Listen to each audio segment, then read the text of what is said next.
నమస్తే అండి. నమస్తే వెంకటకృష్ణ గారు.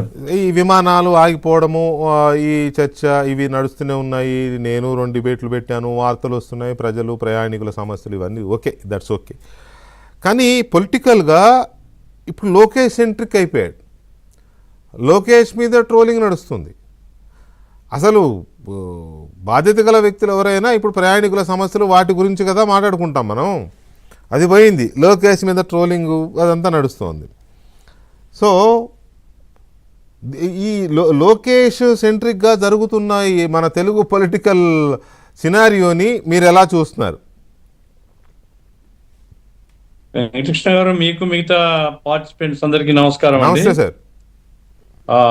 ఫస్ట్ థింగ్ ఏమని చెప్పదలుచుకున్నానంటే, నేను అర్నబ్ గోస్వామి అంత సీరియస్గా ఎందుకు రియాక్ట్ అయినాడు అంటే, రియాక్ట్ కావాల్సినటువంటి ఇష్యూ అదే. ఎందుకంటే లక్షల మంది ప్రయాణికులు ఎయిర్పోర్ట్స్ లో పండుకొని ఉన్నారు, వరుసగా రోజుల తరబడి ఏడుస్తున్నటువంటి ఫొటోస్ కూడా వచ్చాయి. లేడీస్ వాళ్ళు పెళ్లిస్ అవి ఆగిపోయినాయి, రిసెప్షన్స్ ఆగిపోయినాయి.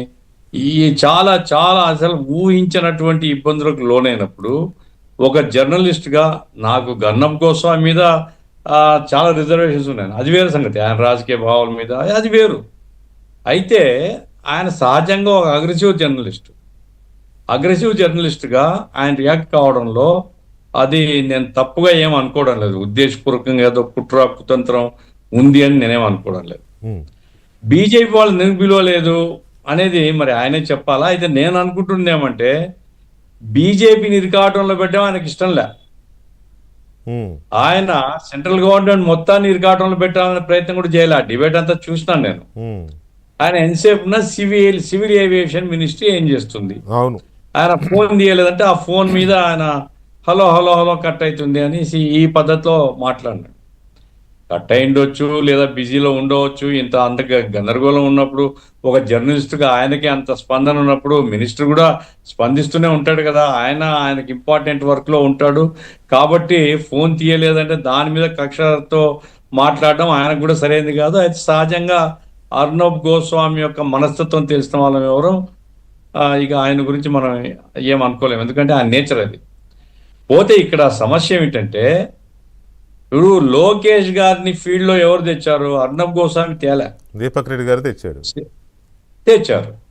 మరి దానికి అది టంగ్ స్లిప్ అయిందా, లేకుంటే లోకేష్ గారిని గురించి ఒక గొప్ప ఇమేజ్ ఇవ్వాలా, ఒక గొప్ప పిక్చర్ ఇవ్వాలా అనేటువంటి ప్రయత్నంలో భాగంగా ఈయన చెప్పినాడా నాకు తెలియదు. నేను విన్నాను అది అనవసరం కదా. ఇప్పుడు సివిల్ ఏవియేషన్ మినిస్ట్రీకి సంబంధించి చాలా లోపాలు ఉన్నాయి సార్. డీజీసీఏ చాలా లోపాలు ఉన్నాయి. అయితే రామ్మోహన్ నాయుడుదే నేను లోపం అని చెప్పడంలే, ఆయన కొత్త మంత్రిత్వము, పాపం చాలా చదువుకున్నవాడు, సమర్థుడు, ఇవన్నీ ఉన్నాయి. అయితే డీజీసీఏ యొక్క ఫంక్షనింగ్